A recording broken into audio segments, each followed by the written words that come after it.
Today is Thursday, June 18, 2026, coming up on Roland Martin Unfiltered, streaming live on the Black Star Network on this Juneteenth week.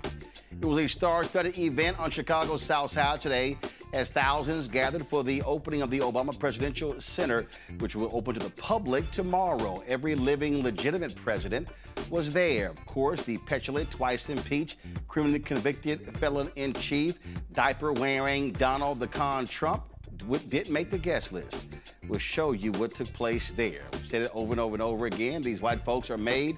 They aren't having babies. Fox News had an expert who said the problem is that 15 to 19-year-olds have stopped getting pregnant. I tried to tell y'all. A viral trend involving a black doll is sparking conversations and showing just how much black people are hated across the globe. Also, folks, what's going on when it comes to the World Cup and Canada and the U.S. denying African nations from attending? It's time to bring the funk on Roland Martin Unfiltered on the Black Star Network. Let's go. Whatever the miss, he's on it. Whatever it is, he's got the scoop, the fact, the fine. And when it breaks, he's right on time and it's rolling. Best believe he's knowing. Putting it down from sports to news to politics. With entertainment just for kicks, he's rolling. It's on go, y'all. It's Roland Martin, yeah. Rolling with Roland now. He's funky, he's fresh, he's real, the best, you know he's Roland Martin now.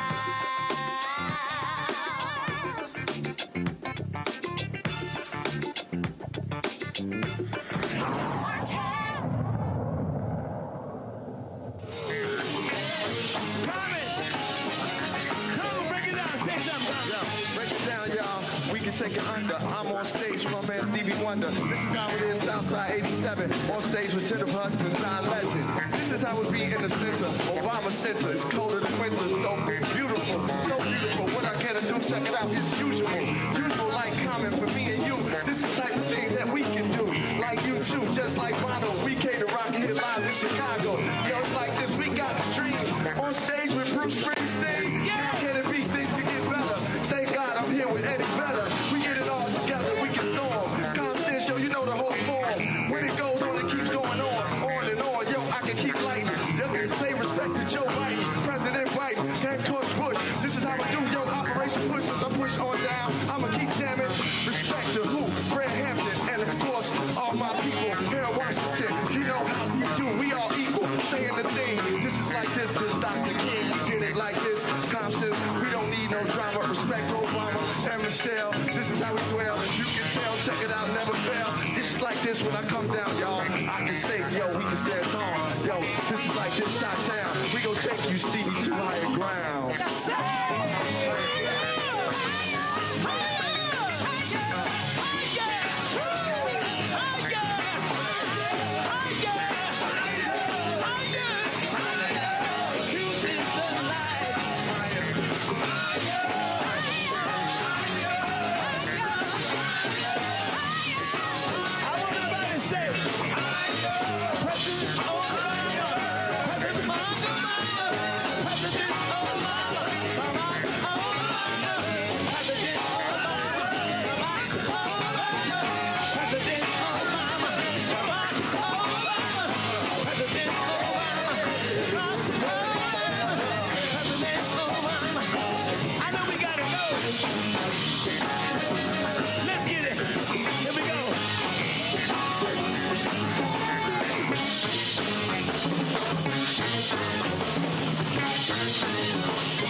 Stevie Wonder, John Legend, Jennifer Hudson, Common, Bruce Springsteen, Bono, and many others joined the thousands of people who flocked to Chicago for the opening of the Obama Presidential Center, the $150 million facility was opened. President Barack Obama was joined by 3 former presidents, including President Joe Biden, President Bill Clinton, President George W. Bush. It was the opening of the museum and grounds. It's a 19-acre facility there. You see, of course, Vice President Kamala Harris was also there. The opening festivities brought together politicians, celebrities, athletes, and other internationally known figures. Longtime Obama advisor Valerie Jarrett, who is CEO of the Obama Foundation, gave the official welcome to the event. Good morning to all of you who are here in Chicago, who traveled from near and far. Oh my goodness, you're here to celebrate with us, and many of you came through some pretty atrocious weather. And to everyone watching from home, this is a glorious day, and it is for all of you, and the sun is out. So we want you to enjoy the moment. Yes. I am thrilled to officially welcome you to the opening of the Obama Presidential Center.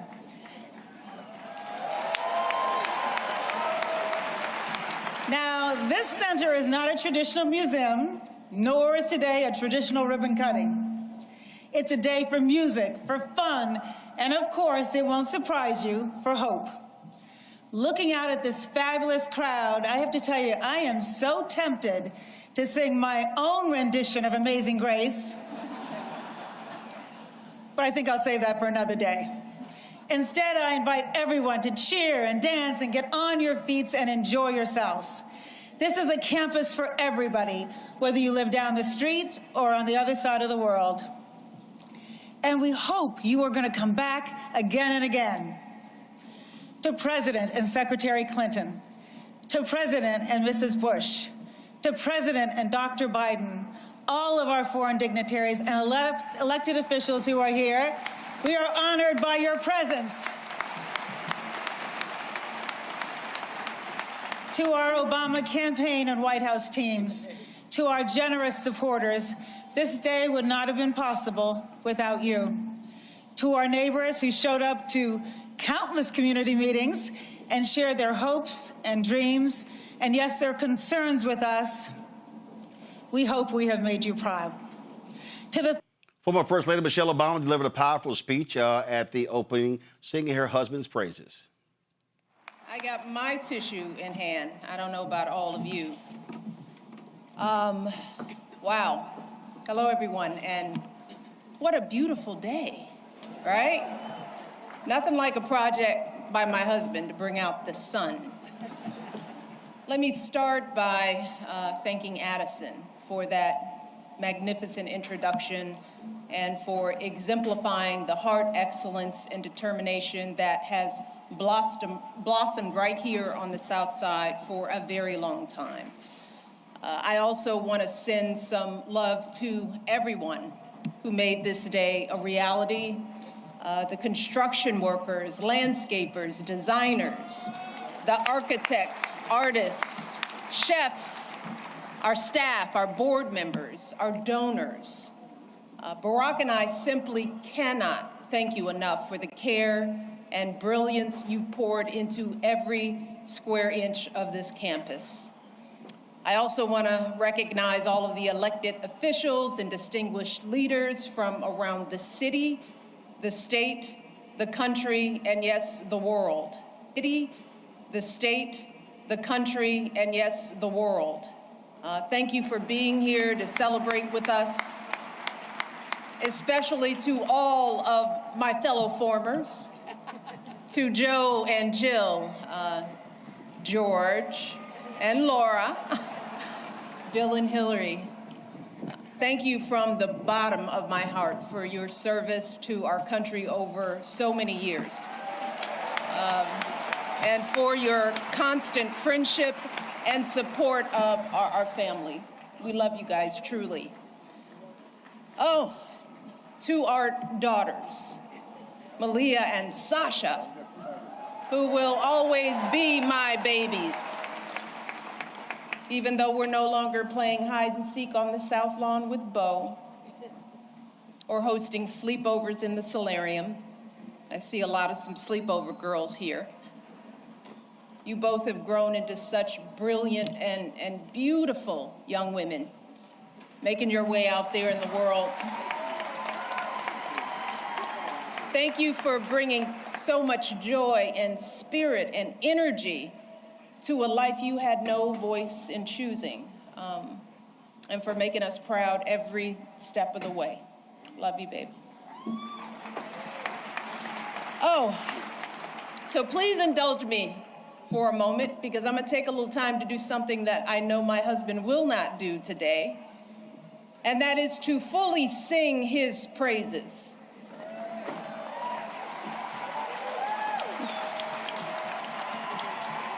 Barack, you gotta look at me. You told me all those years ago that you couldn't promise me the world, but you could promise me an interesting life. And of course, you outdid yourself and managed to give me both. I know it hasn't always been easy, but there hasn't been a single second through this experience that standing by your side hasn't left me in awe. 8 years in the crucible, and not once did you melt from the heat. Not once did you let it harden you. Instead, you used it to reveal your truest essence, your stubborn optimism and unflinching courage, your dazzling brilliance and unpretentious decency, your ferocious work ethic, and absolutely unshakable moral fiber.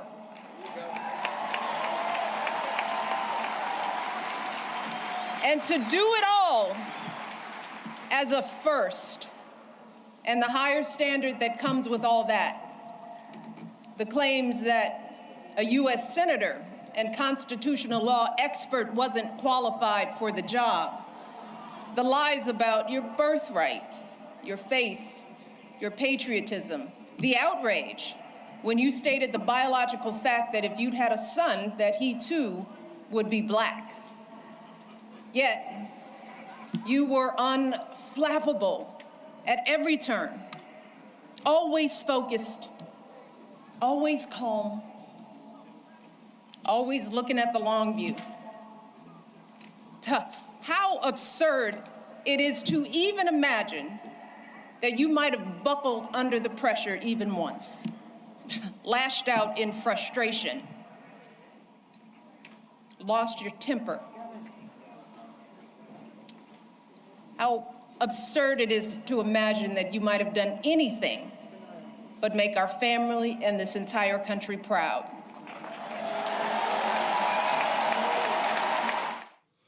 Former President Obama christened his presidential center with a speech thanking the people in the city that led the way for him to go to the Oval Office.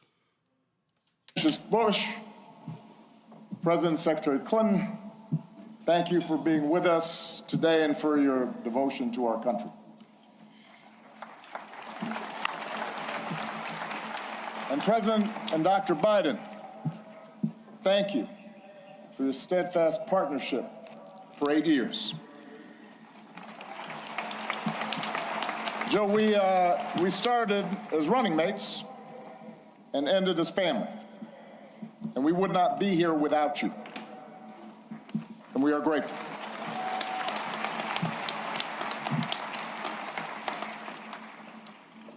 To our amazing foundation staff and our amazing board, to Governor Pritzker, Mayor Johnson, thank you for making this center possible. To congressional leaders and foreign dignitaries who've made the trip, I cherish our partnership together and all we got accomplished together. Thank you.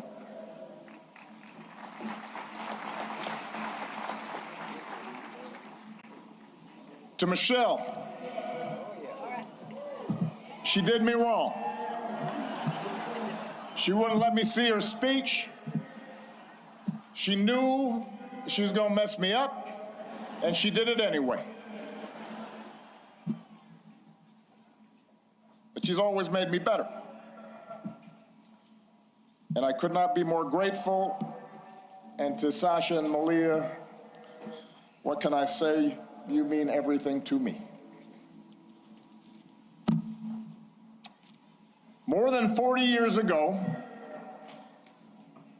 on a late summer afternoon in 1985, I arrived here in Chicago, entering the city through the very spot where this center now stands. I can still picture myself heading down what was then Cornell Drive in a janky used car that I'd bought in New York, with all my worldly possessions stuffed in the trunk and the back seat, so I really couldn't see out of the rearview mirror, and I was a safety hazard. And I was 23 years old. I'd just been hired by a group of churches on the South Side to help organize a part of the city that had been battered by steel plant closings and chronic neglect. And I didn't have much organizing experience. Didn't know anybody in Chicago. But I had been inspired by the civil rights movement, and I knew I wanted to make a difference. And although I wasn't sure exactly how I was going to do that, I was possessed with this abiding faith that if we could give people more of a say in the forces that govern their lives, if we could bridge some of the differences that drove us apart, then we could build an America where everyone counts and everyone has a fair shot and everyone belongs. Even a mixed-race kid with a weird backstory and a name nobody could pronounce.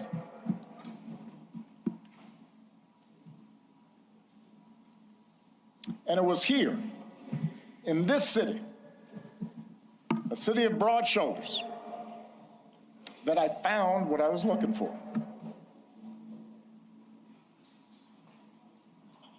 Day by day, block by block, I got to know the people who lived here, their hopes, their dreams, their tragedies and their triumphs. I witnessed their resilience in the face of hardship and the quiet heroism of a single mom raising her kids and sending them to college on a secretary's salary, or the priest electing to stay in the city and open his doors to at-risk youth, even as most of his flock had fled to the suburbs. I learned that leadership has less to do with titles or rank or chasing attention than with helping others find their voice, reaching their potential, and sitting around people's kitchen tables or on their back porches, spending time in church basements, in barbershops. I was reminded that everyone has a story to tell if you just care to listen. Sacred stories, full of courage and humor and grace, and that each of those stories in some way connected to my own. In other words, I found my purpose here, and I fortified my faith here, and I found my community here, friendships that would last a lifetime. And I found a girl from the South Side who has been my greatest blessing. Michelle and I, our wedding reception was over at South Shore Cultural Center. You could walk from here. Our daughters were born right down the street. This is where we bought our first home. This is where our kids took their first steps. This is where I launched my candidacy for the Illinois State Senate over at the Ramada Inn on Lakeshore Drive, serving pretzels and soda, embarking on the path that ultimately and improbably led to this day. So, for me, this center could not be anyplace else. It's an expression of thanks, an acknowledgement that so much of what I hold most dear I owe to the people of this city and the people of these surrounding neighborhoods.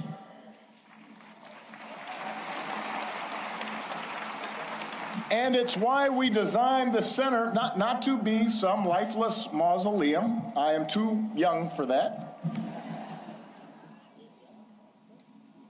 Not just a place to see Michelle's dresses, although I understand that will be the top attraction. We wanted it to be a vibrant, living celebration of community, where we can learn together and share the joys of art and music and sport and play. Because it's in those moments that we're reminded of our common humanity.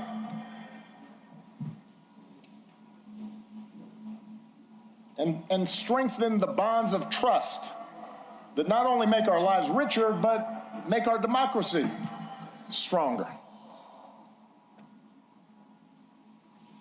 Now, we also wanted this center to be a celebration of the extraordinary public servants, many of whom are here today, that made this journey possible. Some of you helped get me elected. Some of you I had to talk into joining my administration. Some of you were seasoned veterans who helped show a rookie president the ropes. But a lot of you were younger than I was when I first drove into this city. And we're all a bit older now. Many of you have children of your own, even grandchildren. But the passage of time has only deepened my admiration for your talent and your dedication and your skill.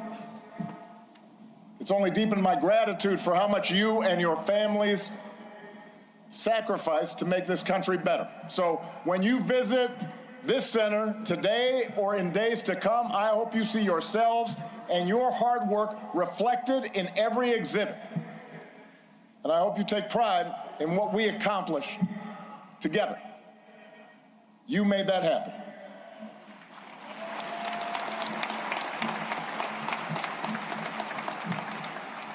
Now, of course, we did not accomplish everything we set out to do.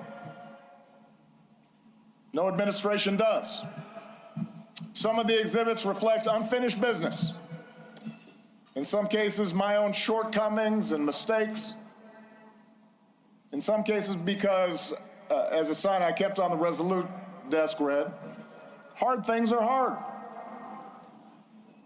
And that's especially true in a big, raucous, diverse, argumentative democracy like the United States of America. Everybody's got an opinion.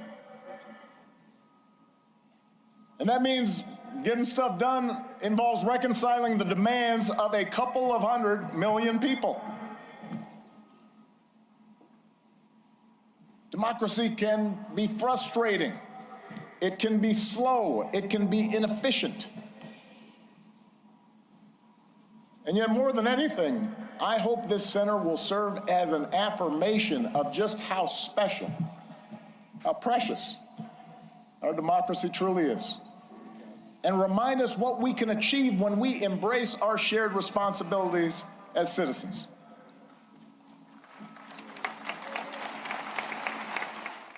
Folks, you can catch the full stream, obviously, on the Obama Foundation YouTube channel. It's bringing my panel, Dr. Greg Hart, Department of Afro-American Studies, Howard University, out of D.C., Reese Colbert, host of the Reese Colbert Show, Sirius XM Radio, also from D.C., Dr. Larry J. Walker, Associate Professor, University of Central Florida, out of Orlando. I'll start with you, Reese. Obviously, today, historic opening of the Obama Presidential Center, first black president, now 44th president in this country. Just your thoughts on today. I thought it was a beautiful day. I lived in Chicago through Obama's second term, so I know how much Chicago means to President Obama and how much President Obama and the Obama family means to Chicago. So I wish that I wish something like this was around when I was there, but to see the South Side transformed and become a kind of a mecca of Obama, you know, his term and what he's done is so heartwarming to see. And it's just good to see decency. It's good to see President Obama celebrate it. I think now we take for granted with this critical culture about everything nitpicking people to death.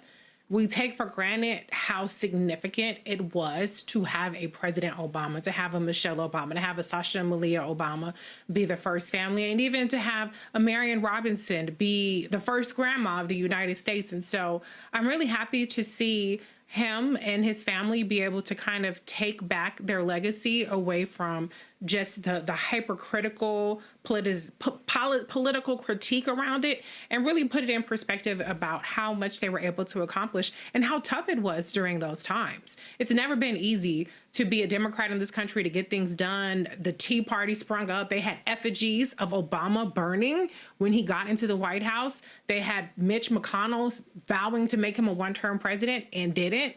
And so I think that he deserves this. Michelle deserves this. Chicago deserves this. So I'm really, really happy to see today. And I'm happy to see that there is a place that feels a little bit more normal than the white trash house that we have here in D.C. right now.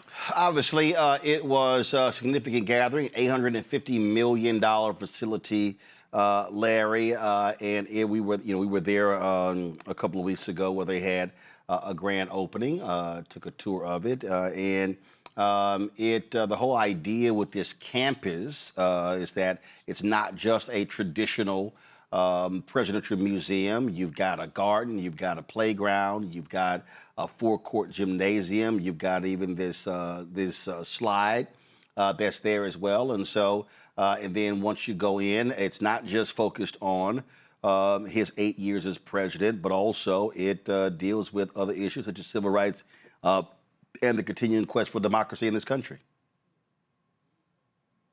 And Roland, I think the really interesting thing about what President Obama highlighted in the clip that you played is that he is still really young. And I think that what you described about, the facility and, he not being like a mausoleum, because he's got, certainly a lot more years in terms of public service to contribute not only to the United States, to the world. But I want to go back to something, Reese talked about is, and hearing him talk, it reminds me of the importance of class in our society. And obviously there's a lack of that. We really miss him as president, to hear him speak and be clear and concise about what he's talking about.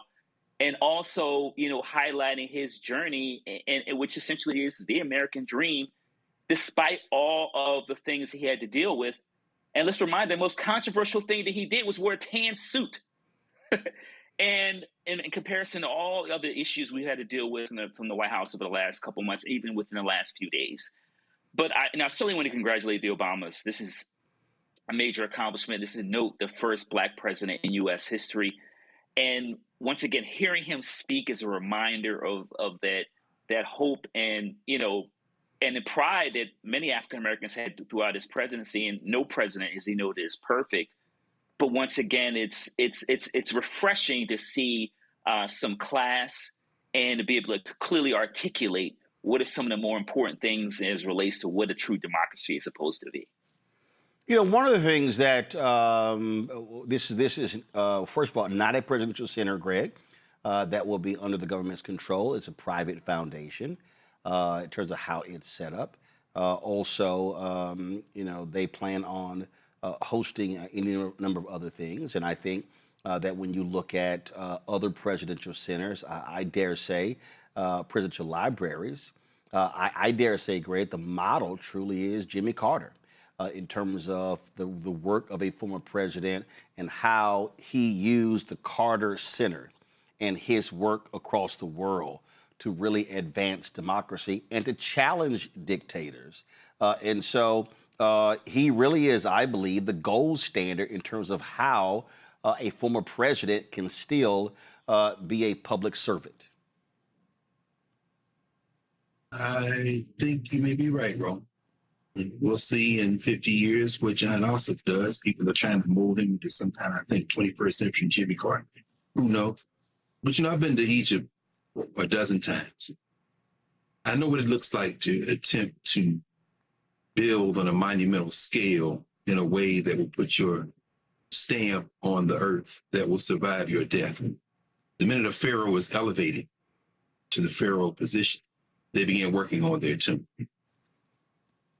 This obelisk, the north end of Jackson Park, where black folks barbecue, golf, and all that kind of thing, and those things are still there, obviously. It is on the south side, but it's in Hyde Park. I think this is an attempt, as all presidents do, to not only narrate and shape the narrative in terms of what the president did, but to shape the future narratives of what he did. So before I say anything else, I just want to say this. Reverend Dr. Jeremiah Wright, we love you. We understand that while the wedding reception was at South Shore Cultural Center that I've been to many times, and y'all have been to many times, the wedding was at Trinity United Church of Christ. Okay, about 8 miles from there. So that having been said, this center is inspirational. There's going to be a lot of good work that comes out of it. And it's a very deliberate attempt to narrate the Obama presidency. And I think what Barack Obama represents, and I don't think that Black people in this country will be able to have a mature conversation about the Obama presidency in my lifetime. I would love to see it, but I don't expect it. We've been traumatized too much, and it's very difficult for us. I wonder how they will treat foreign policy, particularly the destabilization of North Africa and some other things, deportations. Maybe to be talked about, maybe it won't. I'm looking forward to looking through everything, although not researching, because you said it's a presidential center. The archives are here in the DMV, in College Park, in the National Archives. It's not a slip of paper in this completely digital Barack Obama archive. And, that was very deliberate, as Valerie Jarrett has said. The days of putting stuff in paper are over. Thank God that that's not the case. But at any rate, it's going to be a lot of inspiration. I think everything from Idris Khan, the letters ensconced there in that beautiful hall there, I think it's the 8th floor, the Sky Room, which are from the speech that he gave on the 50th anniversary of the Selma to Montgomery March, tying him to that civil rights tradition, while at the same time not allowing himself to be so tied to that tradition that it doesn't afford for the kind of neoliberal politics of the Democratic Party, including Bill Clinton and others, whose predecessors, for all their rhetoric, would have been on the other side, I think, in many ways of that movement. I don't care, volunteered, calls and phones, Bill Clinton. We're very clear about who you are, sir. Njideka Crosby's portrait of the Obamas, beautiful. I think the art, the music, the light is going to be a beautiful conversation. There are going to be incredible things there. And at the same time, with those possibilities, I think the limits of the presidency as a conduit for Black power in this country are also represented by the Obamas. I respect the president. I respect the first lady. I respect their vision for a more perfect union. And I absolutely understand that this is a criminal enterprise that cannot be redeemed. And as Sterling Brown said, he wants to be integrated into American society. But at the heart of the word integration is integer. I want to come in as my whole self. And I can't wait to see how the question of Black power, Black political power, Black cultural power is there. Hey, Stevie Wonder is great. Common, it's great. But Black political power in the South Side, 20 years, he was a member of Trinity United Church of Christ, got married there. You understand? When he came to Chicago, those people embraced him and allowed him to become part of a community where Jeremiah Wright and that congregation was solving the question of class. Not class in terms of how you dress and how you appear, but social and political and economic class, and how the Black elite must not separate themselves from the Black masses. I want to see how that's grappled with in this Senate. It's going to try very hard to narrate that Obama presidency. So I guess, brother, we'll see. And as always, any presidential museum is about forming a narrative and framing it in a way that they like. I mean, that's always been the goal. Hell, Richard Nixon did that with his library. You go to the Reagan Library in Simi Valley, California, the LBJ Library on the campus of the University of Texas, the George W. Bush Library at Southern Methodist University in Dallas, the George H.W. Bush Library at Texas A&M University in College Station. I mean, that's what they do. Larry Gray makes a point in terms of when he says how African Americans are going to view the presidency, and the reality is that even now, I mean, there are people who do not tolerate any type of criticism, discussion. I've had folks close to the Obamas say, "Man, Roland, why were you so tough?" And I said, "Let me be real. What I've always said is this here," and I actually said this before he was inaugurated. I wrote this in Essence magazine. I put this in my book as well. When I said the achievement is not electing him, the goal is what do you then do with that power? And that's really what it's all about. So I don't care whether it's President Obama, whether it's Governor Wes Moore, whether you got Aaron Ford, the Attorney General of Nevada, who's running for governor right now. He's a captain. We went to Texas A&M together.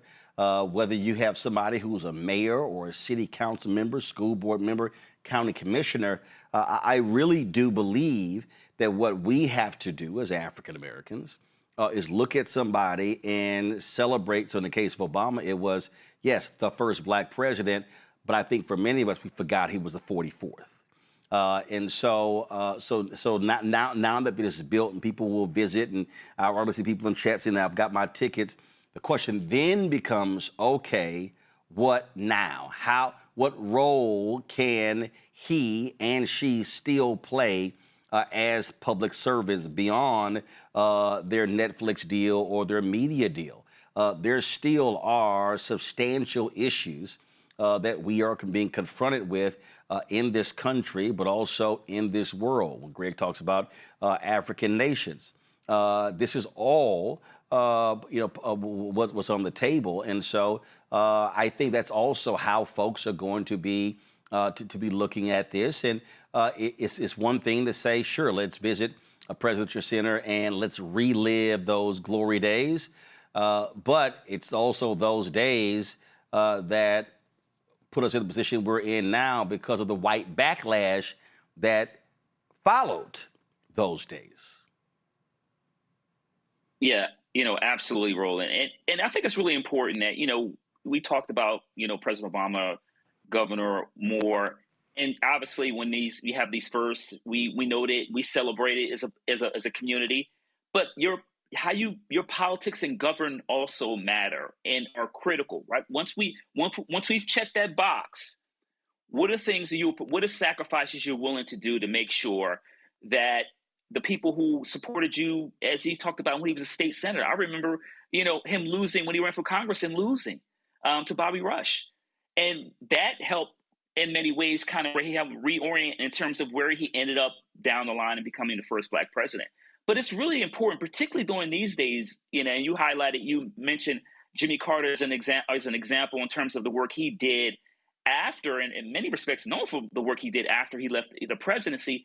President Obama has the opportunity, considering he talked about his age and his connections and the resources available, to really do some things in terms of making sure, in particular, that some of the challenges the African American community is encountering and other minoritized groups, that he's willing to really step out there and the void in many respects in terms of some of the things, resources, money he can raise, not only there in Chicago, Illinois, but places like Philly, where I'm from, and other, rural areas where there are a lot of Black folks in Mississippi and Louisiana, et cetera, to make sure we address issues relating to public health, to politics, and getting more elected officials, considering all the anti-gerrymandering laws we're dealing with.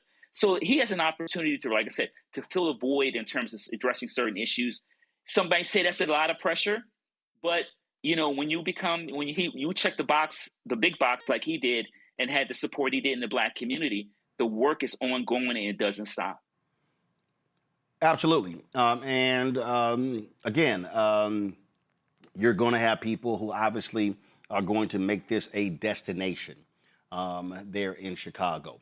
What we'll be also watching for over the next several years, Reese, is seeing how the South Side is transformed. Can the Obama Presidential Center become the centerpiece, if you will, of development? And when we say development, do we also benefit from that development as residents and also business folks? I mean, listen, there are people who that was a serious fight with community folks when it came to a community benefits agreement when this thing was first proposed. And there were some serious debates and discussions that were going on when this happened. And there's been displacement. What supposedly there's supposed to be, Jackson Park Golf Course is supposed to be completely redone. I think it's supposed to be a Tiger Woods design golf course. We'll see what, the question is, does it still remain affordable?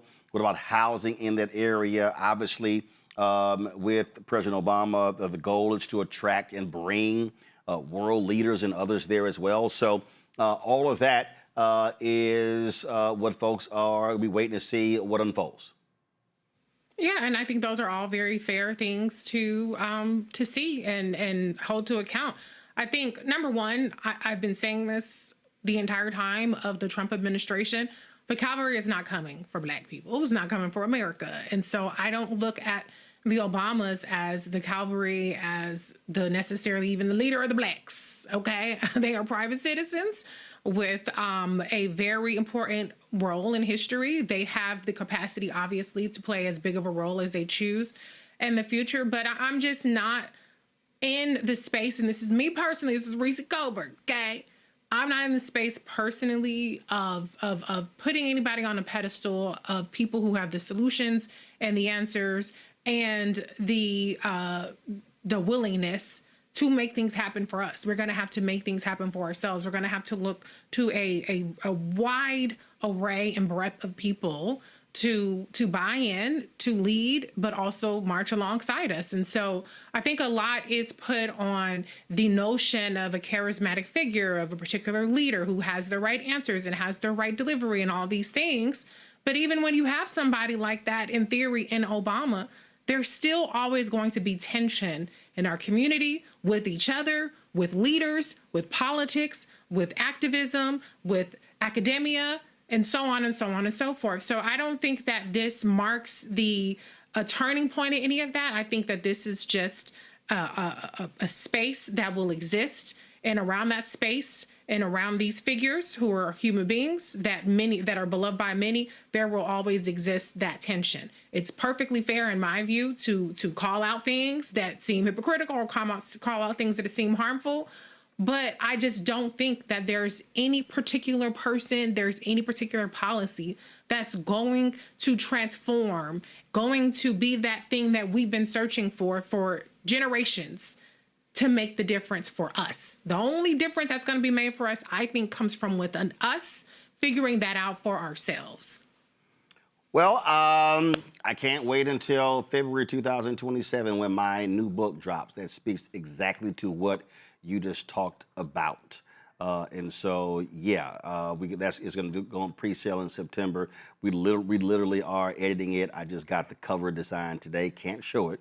But just understand that what you just described is exactly what I'm talking about in that book. All right, folks, going to a break. We'll be right back. Roland Martin Unfiltered on the Black Star Network. Folks, let me tell you about Chapter. Now, if you're on Medicare or about to be, the system is not set up to work for you. Too much fine print, too many plans, and too many people making money off of your confusion. And look, we're used to this. We're no strangers to systems that don't have our best interests at heart. But we don't have to accept it when it comes to Medicare. That's why I'm telling you about Chapter. Their advisors are independent and honest.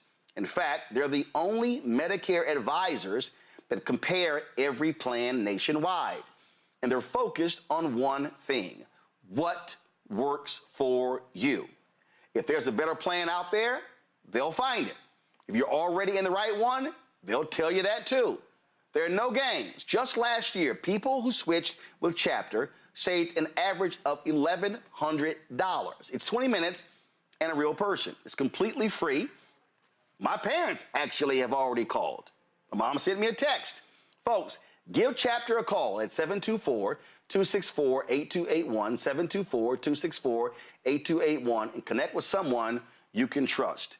Folks, these are the kind of services that we need for our audience here at Roland Martin Unfiltered and the Black Star Network. So call Chapter right now, 724-264-8281.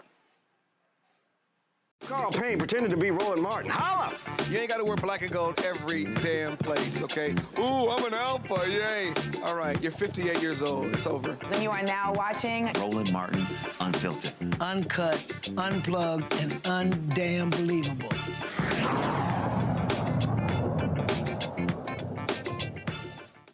How long have I told you white folks have been losing their minds in this country because they are not going to be the majority? 2043. Now, the reason you're seeing the attacks on immigration, I saw one report that said that that's now 2050. They're trying to slow down that from happening.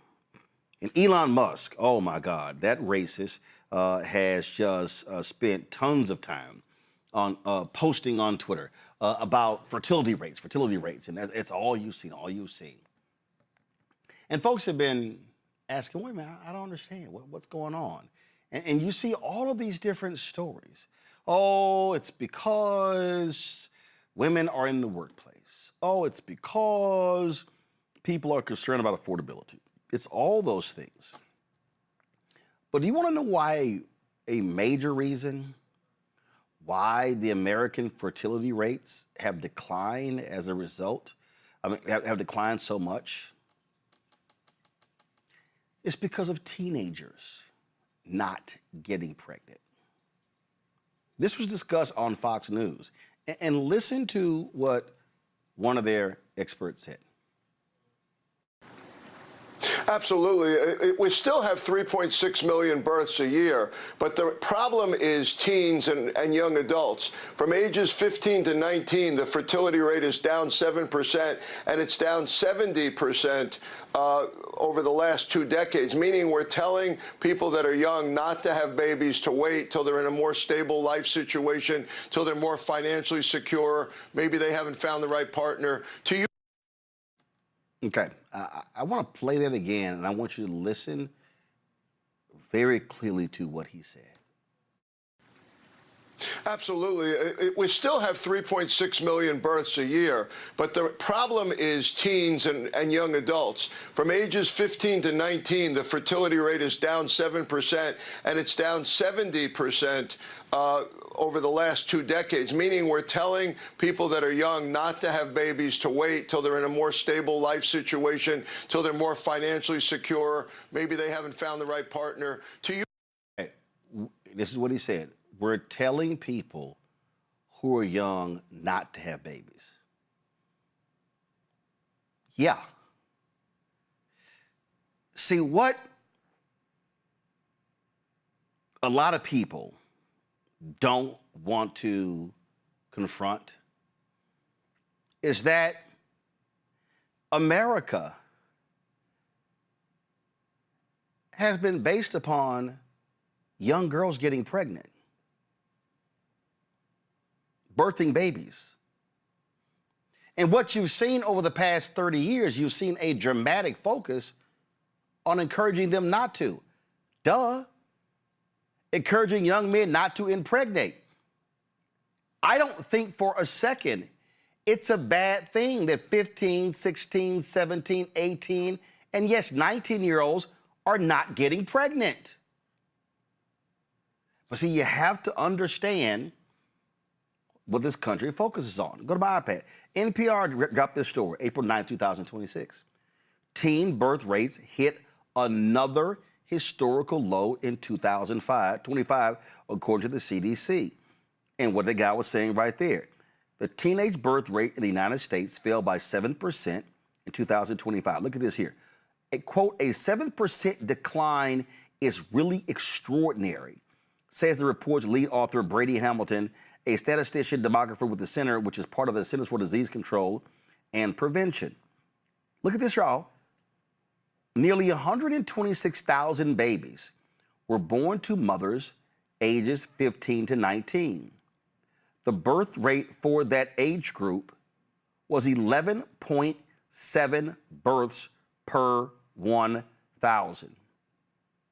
By contrast, the teen birth rate in 1991 was 61.8 births per 1,000.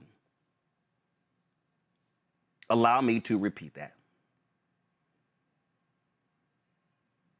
2025, the birth rate for mothers between the ages of 15 and 19, 11.7 births per 1,000. In 1991, that's 35 years ago, it was 61.8 per 1,000. That is a decrease, y'all, of 50.1.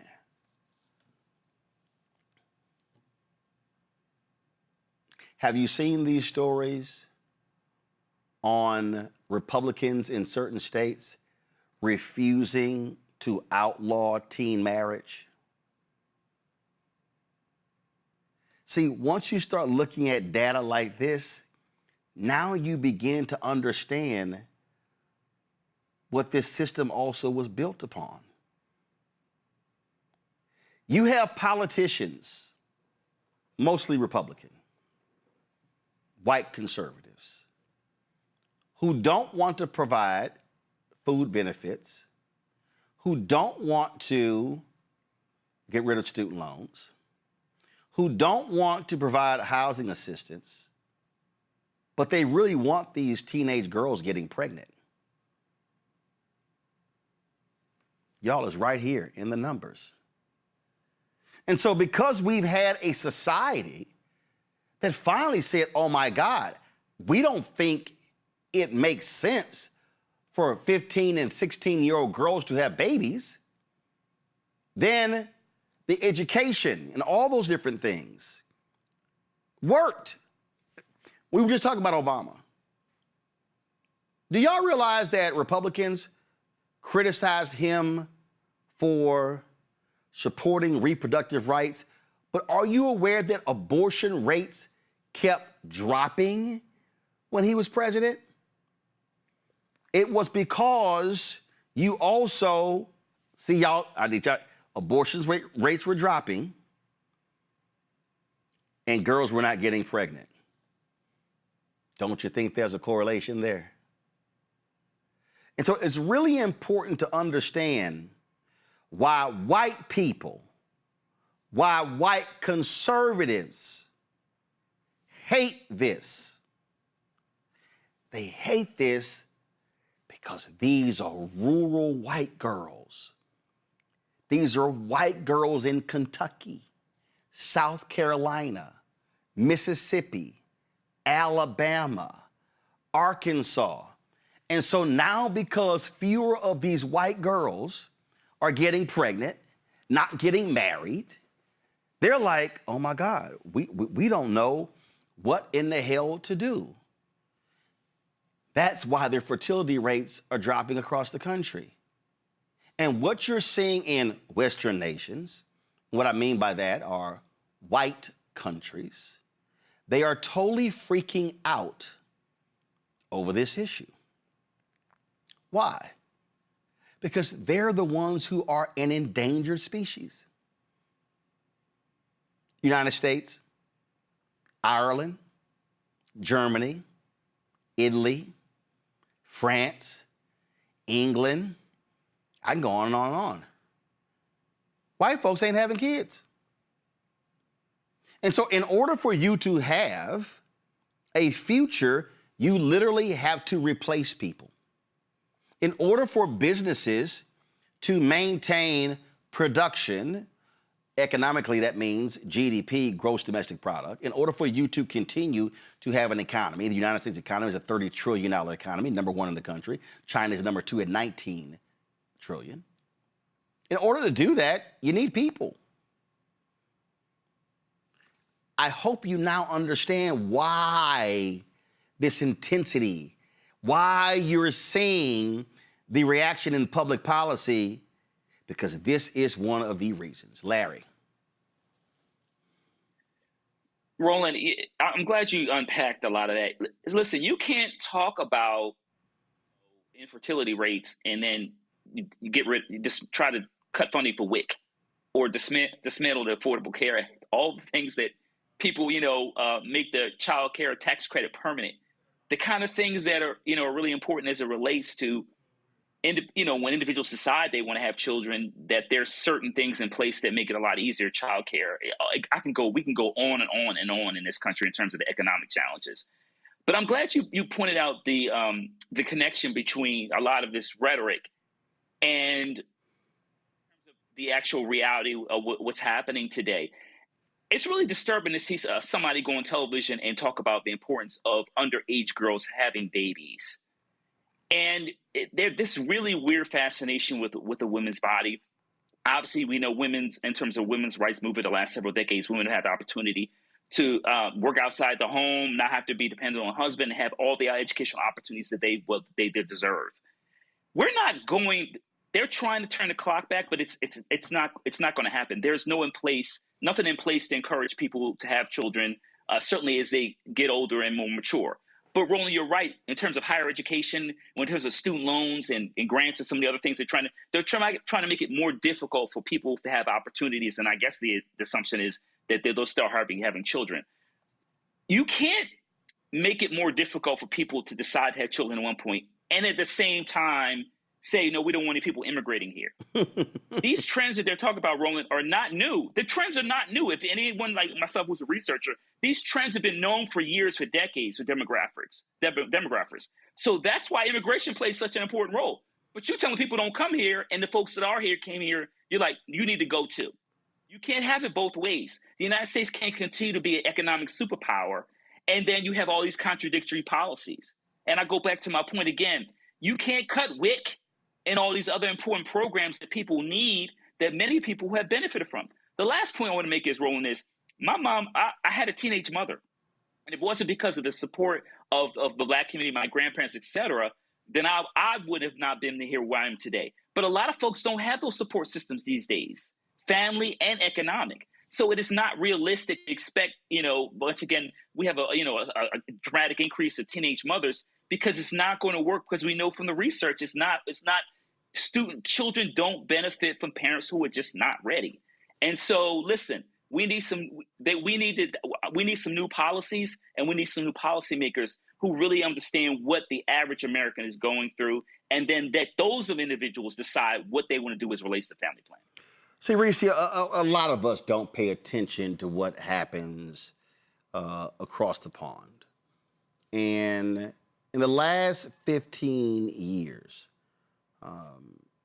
I have seen a significant number of protests and riots in European countries. And it actually was tied to immigration. And they don't want Muslims, they don't want Africans, they don't want Islam, they don't want you here. In fact, go to my iPad. This is video in Ireland. So there was an attack in Ireland where an immigrant attacked someone with a knife, and it's led to 2 days of rioting, protest. I saw this channel here. And then there were anti-racism riots in response to that. And people need to understand Ireland's about to fall off the map because they're not producing enough people, Reese. And so you're not going to have a country. You're not going to have an economy if you don't have people. But they don't want, it's like, oh, we care about, I remember Conor McGregor when he was at the White House, like, oh, the indigenous people in Ireland are getting screwed. No, the problem is y'all ain't screwing. You actually need immigrants to have a country, Ireland, or y'all are just going to be a bunch of land and few people. Right. And so this teen birth rate thing, people need to understand that that's a huge deal, and also is why these Republicans were so hardcore against Roe v. Wade. Oh, yeah, absolutely. I mean, this party their policy is forced births. So, yeah, of course they don't want to see people who are the white people. Let's just be very clear about that. They don't want to see white people who are not procreating, because in order to have white power, and when they want white power, you need white people. But this is where I think there are divergent interests in the Republican Party, because you have Project 2025, Trump Crow is about pruning the population. You cannot look at the policies like Larry just laid out and say that that is a pro-population growth policy or strategy. It is about pruning the population. That's why they're cutting off Medicaid, which is something that children and the elderly, or not elderly, but children and people who have disabilities, need. They're cutting off WIC. They're cutting are cutting it, not cutting it off completely, cutting off SNAP, cutting off housing resources, cutting education. They're moving a lot of the responsibilities out of the education department into other departments. And so when we look at every facet of society and how those policies would either foster procreation or foster killing people off, their policies are erring on the killing people off side. So that's where they ain't got their shit together. The math is not math. Do you want people to have babies and have a fruitful amount of white folks at Panera Bread, white women and their 4 kids, stay-at-home moms, because you only need one house, one income to have a household and have a white house with a picket fence? Or do you want to have the powerful people get more and leave nothing but crumbs left behind? That's what I'm seeing, and I don't know how they reconcile it, but I do know that Trump Crow is not taking any prisoners, and that fertility rate for damn sure ain't going up no time soon with Project 2025. See, Greg, if people paid any attention to what Charlie Kirk was saying beyond the racist stuff, what he was saying, and this is why these white boys are going so crazy, these white boys want us. They've been saying to these white women, get your ass back in your place. Y'all taking our jobs. We need y'all in the house. We need y'all laying down, birthing babies. That's basically what he was saying. And this whole movement, that really was, how do you now begin to drive that narrative? Because this was about what Reese just laid out, protecting the future of whiteness in America. You're right. Charles Christian Kirk and all the rest of you folks, it's too late, baby, now it's too late. It's too late. In the world, by the way. The United States is not an outlier in this regard. China has this problem. Japan has this problem. Most of the countries in the world have this problem. The continent of Africa does not have this problem yet. But it looks like perhaps in 2 generations, its population will begin to decline. The species, Homo sapiens, is headed toward a radical shrink in terms of the number of people. And so here in the United States of America, as purebred racists like Stephen Miller obsess about this, you can't have enough babies. But you can't have enough babies in Germany or France or Ireland or England. And as you say, immigration is something that is used by crass politicians to attempt to gin up votes so they can remain in power. But behind those politicians are the oligarchs who have an entirely different agenda.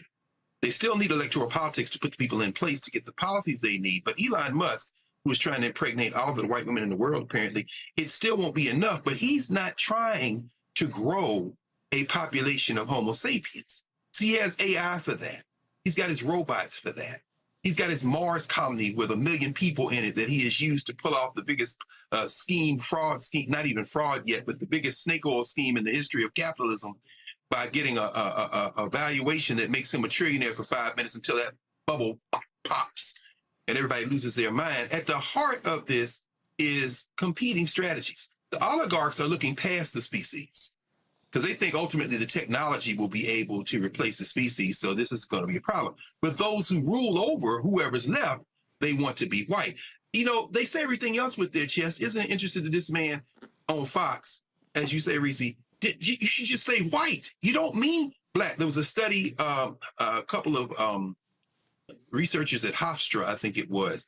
They looked at CDC data over the last, maybe, I think from 2016 to 2024, 33 million live births in the United States. And you know what they saw? They saw that white women gave birth to 49.6% of the babies over that period born in the United States of America. Non-white women, Black, Asian, Latino, of all backgrounds that are not white, gave birth to 50.4% of all the babies. So as the population shrinks in this country, the majority of babies born over the last decade ain't white. So here's the final problem they have. Countries in capitalism operate, as we've just heard, on immigration. We were not just property, we were a capital asset. A car sitting at your house is property. A car you use to drive Uber is a capital asset. We weren't just property, it was our labor that literally constructed the modern world system. Without immigration, this country is going to die. As far as I'm concerned, we need to start making up with our cousins around the world, because when this thing collapses, and it's already on the back end, Xi Jinping tried to tell Trump last month, we need to be clear about what's happening so that we can kind of pull our way out of this death spiral this country is in and begin to plan for what comes next, because it's inexorable. This is not going to stop. See, one of the reasons why y'all who watch this show, why y'all are smarter than any of those people who on MSNBC, who watch MSNBC, CNN, and Fox News, is because, one, we ain't been sugarcoating this. I'll give you a perfect example. Okay? Pound, y'all remember this. When they had those raids on those farms in Nebraska, the Republican governor of Nebraska called Trump, hey, man, hey, dog, listen, I'm going to need you to slow this shit down. I've lost 6% of my state GDP. South Texas, they're like, hey, man, what y'all doing? These damn raids are impacting the construction industry. Y'all, this construction industry, farming. Y'all see where we're getting at? It's about resources. Greg is absolutely on it. And we talked about Africa. See, this is why it's important to understand what's going on, the global world that we're living in. This is from the Pew Research Center. First, Africa's population has grown sixfold since 1950. Africa's population has grown rapidly since 1950 and is projected to keep rising through 2100. Watch this, y'all. Today, 28% of all people under 25 live in Africa, as does 19% of the overall population. Look at this here. By 2100, nearly half of the world's young people will live in Africa. Y'all, and now, check this out. By 2100, Africa will have 12 of the world's most populous countries. Y'all, that means you're going to have a shift from the domination of the United States, France, Germany, England, Russia, China, South Korea. You understand this? And now you may ask, well, I don't understand how. It's number 4. This is it right here. Africa is the only world region where fertility remains above the replacement level. Look, it says right there, Africa's fertility rate, about 3.9 births per woman, is substantially higher than the global replacement level of around 2.1 births per woman. But there is significant variation in fertility rates across the region. For example, Chad's current fertility rate is 5.8 births per woman compared with 1.8 in Tunisia. So what does that mean? Tunisia is going to look like these white European countries because they ain't going to have no people. And they're going to have to import them. That's called immigration. What this here says is that for every child white women are having in the rest of the world, African women are kicking out twice as more. That's driving. Y'all, this is a numbers game. See, so when Elon keeps tweeting about, he's complaining about fertility rates, he talking about white women. He ain't talking about black women. He ain't talking about black Africans. He talking about them white folks. And so this is what we need to understand. And we have to understand that, y'all see right there? Replacement level. You have to replace people. Ask China. We thought the Chinese were so great at math. No, they weren't. China had a one-child policy about 30 years ago. And y'all have to understand, these things are seen in 30 years. The reason that fertility rate said 1991, it was 61.8, and today, because 1991 was 35 years ago. The reason you look at these things in 30, 35 years, because that's when the person really comes of age. And so what happened in China? China had a one-child rule. They see that China was too populous. Listen, we got to slow this down. So they say you can have only one child. Here's the problem. 30 years later, China went, oh, shit. We've been replacing our people. They realized that the population had been dying, and so guess what happened? The folks were not trying to, them farm folk were coming into the cities. They were like, hey, can y'all still have 2 kids? Because China recognized, oh my God, if we don't change our policy, we're not going to be a world power. We won't be the number 2 economy in the world because you need people in order to produce your gross domestic product. And so I just want our people watching to understand, when you're looking at public policy decisions, what Stephen Miller is trying to do, he's trying to slow down the inevitable.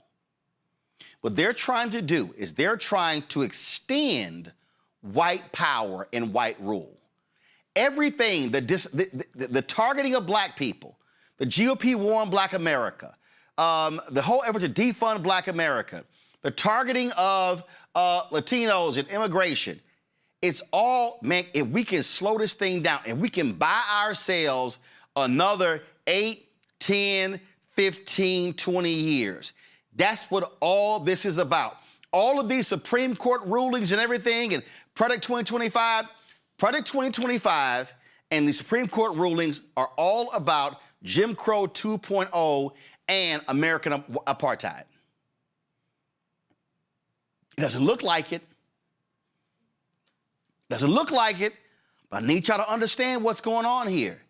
What they want 30 years from now, this is 2026, what they desire in 2056 is for white folks to be able to be in control, to demand your papers, to have, see, y'all need to understand the long play here.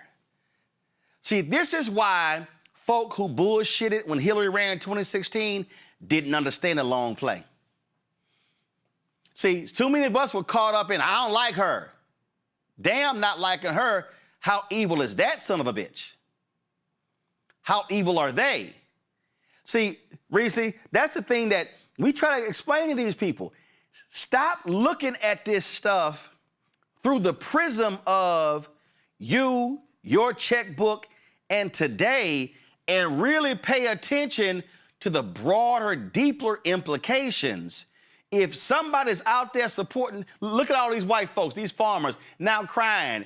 You got these white women like, I regret my vote for Trump, because they now see what the hell is going on. And it's like, yes, you now aided and abetted that evil agenda. Right. I said it over and over and over and over again. I said two things. I said citizenship was on the ballot, but I also said that women already don't have national citizenship because of Roe v. Wade being overturned. So women, more than anybody, especially the white women's, had the last opportunity to really solidify our citizenship.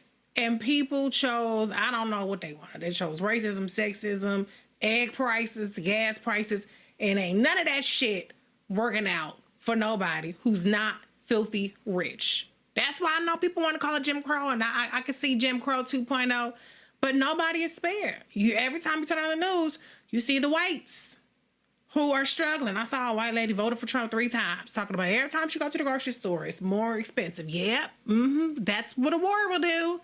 That's what higher gas prices will do. That's what closing of the Strait of Hormuz will do. That's what voting in funky-ass Donald Trump will do.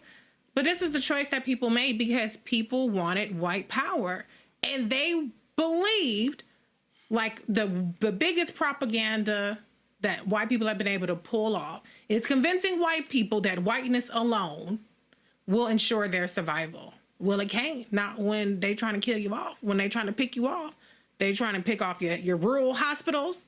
They're not giving you access to the broadband like Biden and Harris tried to get y'all.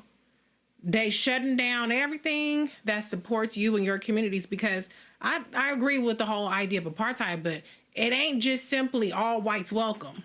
They want to pick off some of the lowest hanging fruit of the whites while they're at it. Oh, yeah. I mean, I just need people to understand, y'all, we ain't just here just saying stuff. I'm trying to tell y'all, this is not just about the reason we look at, even historically, the stuff that W.B. Du Bois was talking about, the stuff that Paul Robeson was talking about. I mean, if y'all go back and read some writings and speeches of Paul Robeson was literally talking about stuff in the 1930s and 40s that are happening in Africa right now. The stripping of those nations, the stripping of the resources. Y'all, go look, please. Go study the Berlin Conference. Go study. We're going to talk about it. Let me go get this. We're going to talk about it. Tied to this here. Greg did this interview. See, y'all really need to understand what's going on. Y'all need to understand right now, when we see what's happening, and we're going to do it after the break with the World, matter of fact, I ain't taking a break, I'm with the World Cup. Canada and the United States are denying at a percentage of 70% or more folk coming from African nations. Canada has denied 73% of Ghanaians who have wanted to go to the World Cup in Canada. The United States has mostly denied Congolese from coming in. And not only that, Donald Trump and Elon Musk were the reason for Ebola exploding again. And guess what? They're telling folk, if you're coming from those countries, you got to sit here and be in quarantine for 21 days. See, I really need our folk to be paying a hell of a lot more attention to what's going on because, see, y'all don't understand how this stuff is linked, not understanding how these things go together. We've been sitting here, a perfect example. I don't know how many of y'all have seen this. None of y'all already know I don't like no soccer, so I ain't been watching no soccer. But I pay attention to some other stuff. So y'all know I'm always paying attention. And that's always going to happen. And so how many of y'all have seen these photos and these videos of the brother from the Congo who stands up at games in a particular posture. Have y'all seen this here? See, this is it right here. Y'all seen this here? So, first of all, they call him Lumumba. They call him that because he is resembling, and that was the posture of Patrice Lumumba, the freedom fighter who led them to freedom from the heinous, evil, despicable Belgians. If you want to talk about Hitler, talk about King Leopold. Yeah, y'all watch it at home. I want y'all to Google King Leopold. King Leopold, that absolutely evil, despicable individual, killed some 15 million Congolese and stripped the country of its resources and put into his own pocket. But the United States helped kill Patrice Lumumba. Okay, I want y'all, show it again. So this brother here, y'all, this ain't just about I need y'all to understand, this ain't just about no soccer, no football. This brother here stands at every game, doesn't move, and what he is doing is he is channeling Patrice Lumumba. What you need to understand is, why is that so important in 2026, in the year that America is celebrating 250th anniversary? Because it was the order of President Eisenhower to assassinate Lumumba that is recorded. That was the first time in American history where a president directly said he got to go. Greg interviewed Stuart Reed on this book right here. And we're going to stream it. I think I told Keenan to get it ready after the show. Y'all, the book is called The Lumumba Plot, The Secret History of the CIA and a Cold War Assassination. The reason the Congo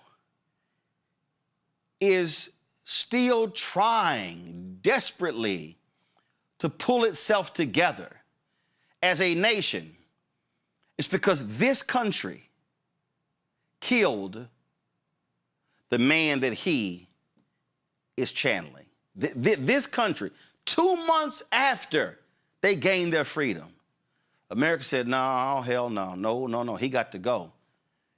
And that led to Congo becoming Zaire, led by a dictator. He killed thousands of people. Y'all, all this ties together.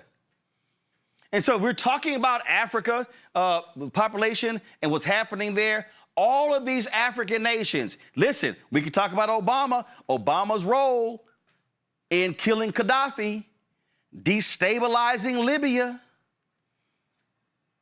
See, we could talk about Nigeria. So one of the reasons when we talk about these African nations, why they are in the condition that they are in is because of Britain, Germany, France, United States, going back to the splitting up of that continent, the Berlin Conference. Y'all, all these things are intermingled, and we cannot act like they are not. And so this is where we stand. And again, the denying of these entrants, supposedly for a World Cup, but the United States is like, no, and Canada, no, y'all can't come. No, y'all can't come. Oh, you can't do it. It really is important. So I do hope people don't just look at this brother and go, oh, man, he's dressed to the nines. He got the color. Now, Greg, he is not there just cheering on his country. What he is saying is, America, I am channeling the man who y'all killed. And when y'all killed him, y'all killed our country from being able to become a thriving African nation. That's right, brother. Yeah, Bulladinga, the brother right there, is such an inspiration. You're right, bro.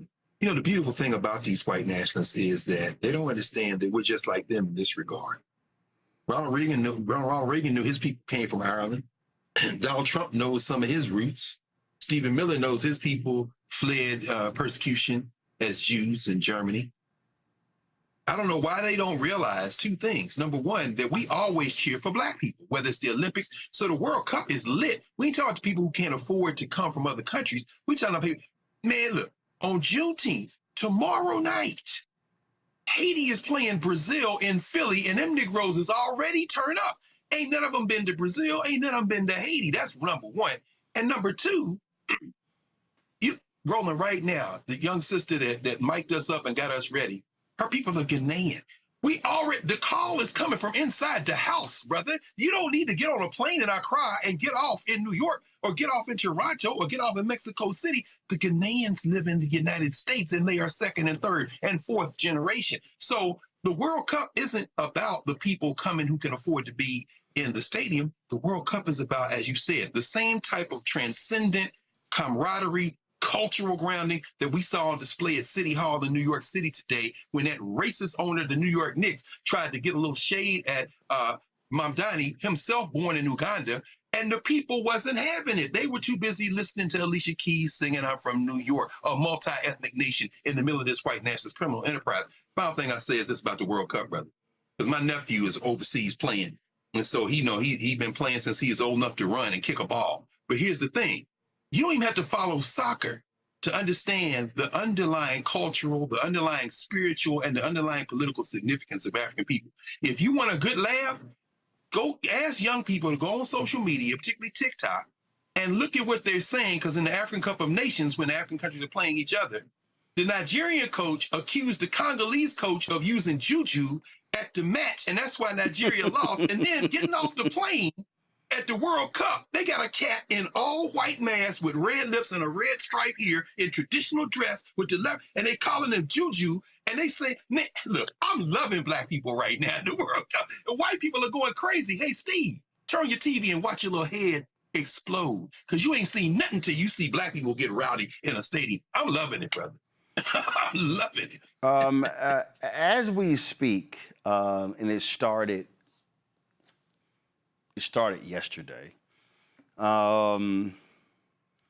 The high-level consulate conference on the next steps to the landmark United Nations resolution on the trafficking of enslaved Africans is taking place in Accra, Ghana. I was invited. I was supposed to be there, but what I was trying to get from them an understanding of what interviews will we be able to do, stuff along those lines. I wasn't about to spend $40,000 to $50,000 of y'all money on crews and stuff like that if I didn't know that I'll be able to do some interviews. But I was literally invited to that 3-day conference and wanted to go, but it was just did not get the information in time.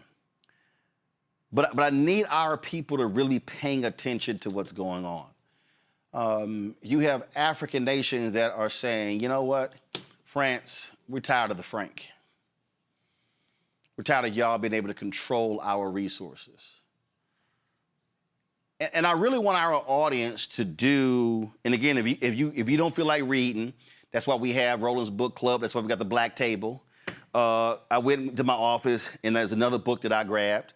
And see, if I can't do these interviews, that's why we got Greg. So Greg talked to this guy right here when he did the book, The Absolutely Indispensable Man, Ralph Bunche, The United Nations, and the Fight to End Empire. This is another book right here. And Cal Rostiala, he's the author of this book.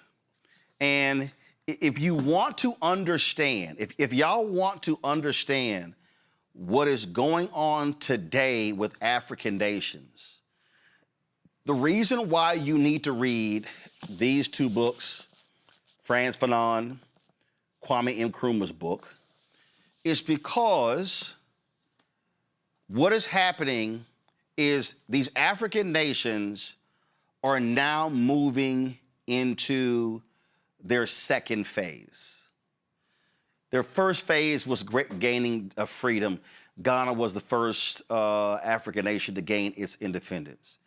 But then, of course, countries like the United States and others helped overthrow those countries. Those countries really went through a 20, 30, 40-year period of upheaval, and now they are slowly but surely, coming around. So these African nations, many of them are in their infancy when it comes to democracy compared to the United States.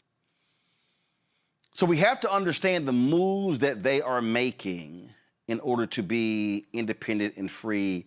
And what people don't even realize, you can easily move between European nations without visas.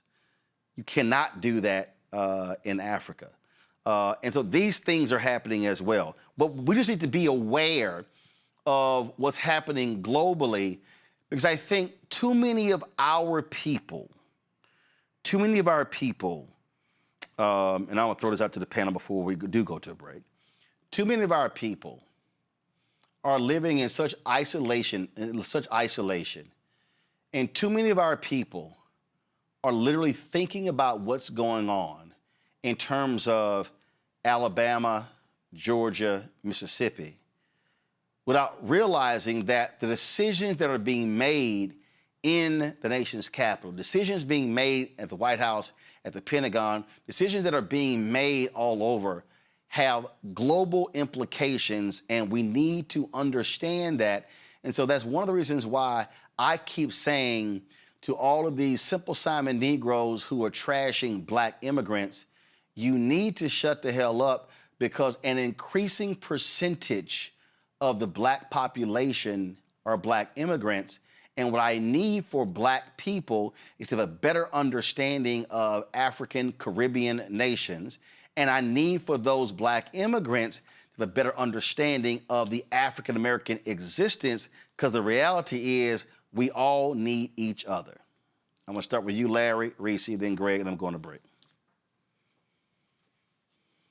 Roland, you highlighted some really important points, and I know Dr. Carson agreed with me, is the importance of Pan-Africanism. You talk about Marcus Garvey, Nakura, and their importance of the diaspora coming together to support each other.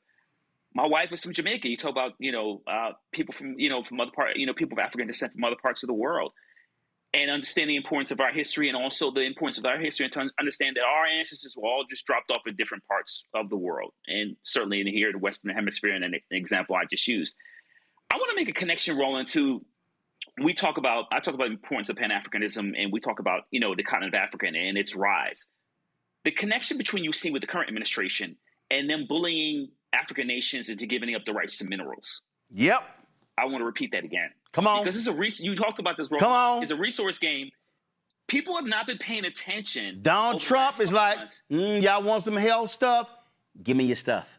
Give me your stuff. Give me your stuff. Yep. Go ahead. They have been forcing African nations to sign MOUs to make sure the United States can have access to vital resources. And this goes back to colonization in terms of what we talked about, the Congo and all these other countries that, had diamonds in South Africa. We could keep going on and on. Not only in terms of the population growth in African nations, but also the vast amount of resources that you can only find in certain countries, whether you talk about smartphones or laptops or whatever else you want to talk about. That is the economic game you see this administration playing in terms of, once again, bullying these countries, some of them small, but with enormous resources, signing over a certain percentage of the rights to those minerals to make sure the United States benefits from that economically. But we, as people of African descent who live in this country, in terms of the diaspora in general, we have to be paying attention to that, because besides this show, Roland, no one else has been talking about that. And I've been watching it very carefully over the last couple of months. But we have to be careful once again. We can't get into these diaspora wars, because we got. So once again, the idea of Pan-Africanism and the importance of that in terms of us working together collectively, in terms of what Garvey and many others talked about, in terms of making sure that people of African descent have the resources we need to make sure we can live, not simply live, but to thrive. Somebody in the chat, Reese, said, Roland, tell North Sudanese Arabs to stop killing South Sudanese. I keep telling y'all, if y'all pay any attention, if you go back to the Berlin Conference, y'all, these existing borders that you see in Africa didn't exist. That was a creation of folks sitting around chopping up the continent in order to strip the continent. And so the reason you're seeing the fights today, because that stuff literally goes back to the Berlin Conference. In all of these different factions and fighting, more of us have got to be reading and studying. Reese, go ahead. Yeah. I mean, I think that there is a disconnect and there is a wedge that has been not just fostered, but really cultivated through disinformation, through campaigns targeting the Black community to drive a wedge between Black Americans, ADOS, FBA, B1, Freedmen, so on and so forth, all the acronyms, and with immigrants and Black immigrants. Because when you look at the census and you look at the Black immigrants are helping us have Blacker numbers, right? And when you look at what this administration has done in terms of their mass deportation now, in terms of their trying to withdraw TPS from particularly Black countries, with their 100% white refugee admission of the white South Afrikaners, the white trash of South Africa, and 0 Black people, despite all of these conflicts around the world, we see where that lack of unity is really harming Black Americans. The birthright citizenship argument in front of the Supreme Court that Donald Trump is on. All of these things have been used in terms of immigration, have been used as a pretext to come after Black people. We saw it in Chicago. One of the first things that they did was they sent military aircraft to a building in Chicago on the south side of Chicago, since we're talking about Chicago today, and had military personnel, essentially, had government agents rappelling down the side of the building, trashing an entire apartment building that was already under slumlord conditions, pulling all of the residents out, separating Black and immigrants from each other. We saw story after story of Black people who are Americans who were being thrown into the back of U-Haul trucks and taken to facilities where they were detaining immigrants. So to the extent that we allowed this immigrant versus Black American diaspora war type of attitude to permeate our culture, that's the same extent that we are undermining our political viability and our political capital. Because when these cops, when these ICE, when these lawless militias are going around like paddle rollers, as Dr. Carr would say, they're not worried about, oh, I think that they might be Haitian and Congolese, or, oh, that's just good old-fashioned Louisiana Black. They're not thinking like that. They just see a Black face and they think that you're not American and they treat you as such. Greg? That's right. Reese's right. John Clark used to say that, and Larry, it sounded like you challenged John Clark when you said the boat just dropped us off different places. He said the most racist, the most Pan-Africanist person in the United States is a New York City cab driver. He can't tell whether you from Haiti or whether you from Harrisburg, Pennsylvania. He not gonna pick your ass up because you Black. So the whole point is that solidarity is already in place. And Africa has problems. You know, again, the Black Star Network, how fortuitous is that, brother? You in Ghana, you in Liberia, to name this the Black Star Network. What an expression of Pan-Africanism as we see the Black Stars of Ghana winning their initial World Cup match. And by the way, Congo tied Portugal, and all the people are like, oh my God, no, that's that juju, baby. And they're going to beat the next team. Anyway, but in this moment, you mentioned visas. The African Union has put something forward, a policy plan called, I think it's Africa 2063. So far, here are the countries you can go from one African country to another, and you don't need a visa to get in. Seychelles has been doing it for a very long time. The Gambia, you don't need a visa. Benin, you don't need a visa. Rwanda, you don't need a visa. Ghana, you don't need a visa as of January 2025. Kenya joined that list in July 2025. Togo joined that list last month, and the Republic of Congo, not the DRC, the center, but the one on the Atlantic. My station advisor, Theophilo Benga, is from there. They announced they're going for January 2027. This is scaring the living hell out of these white supremacists, out of these white nationalists. Now, the big Congo, as you say, with the Ebola outbreak, thanks to little Marco and everybody stripping all this money out, Trump and these Project 2025 boys, the Democratic Republic of Congo is now trying to figure out how to keep their hands on more of the coltan that these Europeans, and including the Israelis and everybody else down there, trying to steal. And it is sending shockwaves through the continent. Again, you're right, Roland. Nobody, and Larry said this, nobody is talking about this in the way we're talking about it. To the descendants of slaves, now is not the time. That mentality is tired, it's dead. And when you know the history of our people, like you said, that Ralph Bunche book, Ralph Bunche spent his 20s and 30s talking about decolonization. When the UN was formed, he became the most, as Kyle Rastial says, the most indispensable man. But when he went to Congo, Patrice Lumumba said, nah, I don't know, because I know you want to help us, but you're the Negro, and I know you don't have the power. And it's breaking Ralph Bunche's heart. They gave him a Nobel Peace Prize for basically helping Israel establish its criminal enterprise, and you get caught up in it. The move now is not to get caught up in the United States. The move now is to expand outward. And, you know, we were going to interview, lining up the interview now. I talked to them a couple of days ago, Roland. Zizwe Poe, who's at Lincoln University, where Kwame Nkrumah and Nnamdi Azikiwe went to school, and Nkiti Taifa, who is one of the founders of in Cobra. They're having their conference here at the end of the month because they are in Accra right now. But I tell you what, I'm going to pass the information on to you so they can talk to you at RMU and give a report to all of us based on what happened in Accra, so that, you know, because we got people over there right now. It's a bunch of our people over there right now who coming back, and I'll make sure that, you know, you can interview them, and then we'll do something else. Yeah, like I said, I really wanted to be there to cover the conference, but you know, like I say, you know, look, I was going to bring crews, and I said, listen, I need to know what's going to be the setup. Will we be able to lock down interviews? I'm not going there just to observe. I'm saying we had to cover it. Last thing here, I just want y'all to understand when we mentioned what we call the scattering of Africa, the Berlin Conference. This is right here. Look, this is 1880, what the continent actually looked like.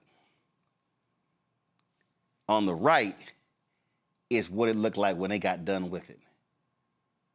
How they carved up and created all of these different nations. You did not have, see, it's too many of us walking around not, listen, y'all, if y'all grown, that bullshitting from what you learn in school ain't nothing. Elementary school, junior high, high school, college, you could throw most of that away. I'm telling y'all, if you want to understand what is happening with geopolitics, what's happening in the world today, then you have to go outside of your comfort zone, and you got to read. And listen, you may not have as many books as Greg got behind him, and trust me, if I was at my house right now, you would see the 10 bookcases I got at my crib. I got books all over the place. But y'all, I'm telling you right now, we're using this show to try to walk you through and to educate you and to get you to understand what is going on, because the public policy things that we break down are not about the next election. It's literally the next 20, 30, 40 years. In fact, we got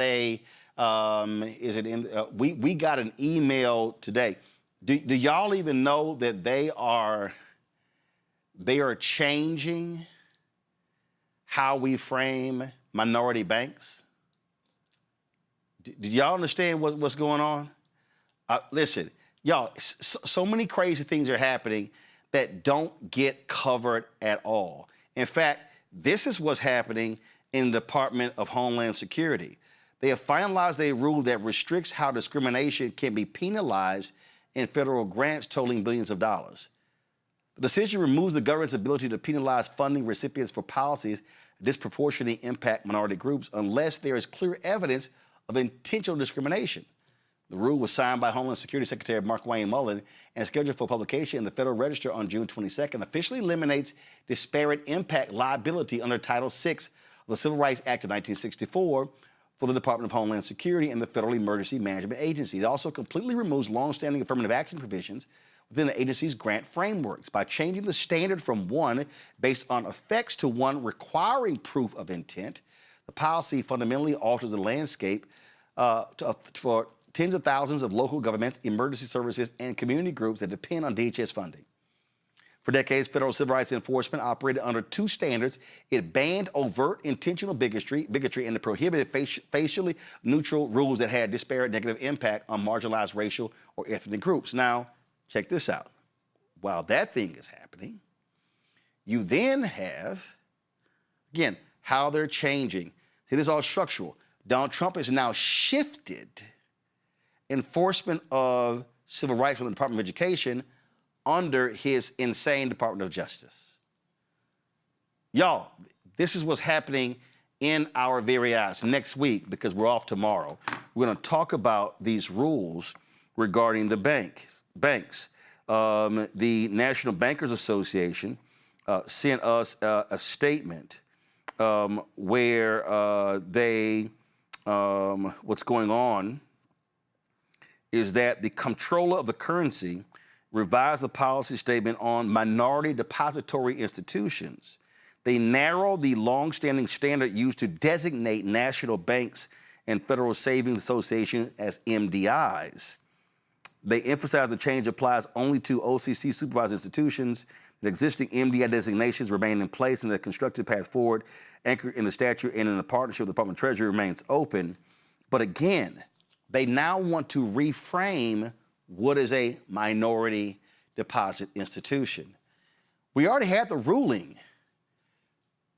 Larry, a couple of years ago in Tennessee, where a white woman sued because she wanted to be a part of the Section 8, part of the affirmative action program. Now, here's what's so crazy. She got her money through the women's program, but she sued by saying she couldn't be part of the black program when she never even applied to be part of the black program. You've got two white men in Indiana that are sued, and the Trump department, the Trump lawyer said, oh yeah, we would love to completely get rid of a $37 billion disadvantaged business enterprise program.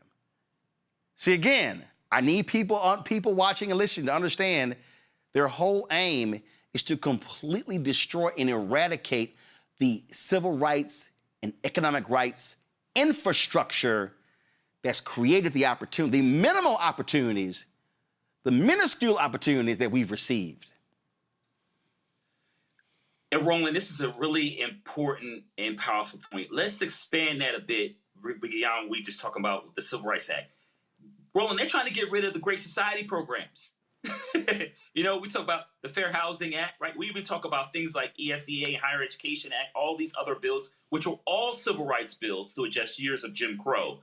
And people, they're in some respects, they're very quietly doing it, and the impact that it will have, that will continue to have on Black people beyond this administration. Because people are like, oh, you know, we have an election this year, we have an election, presidential election, a couple of years.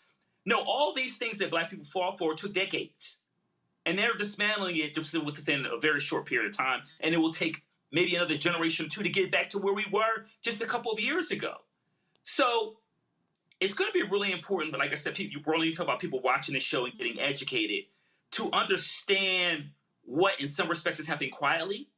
And in other cases with this administration very loudly doing these things.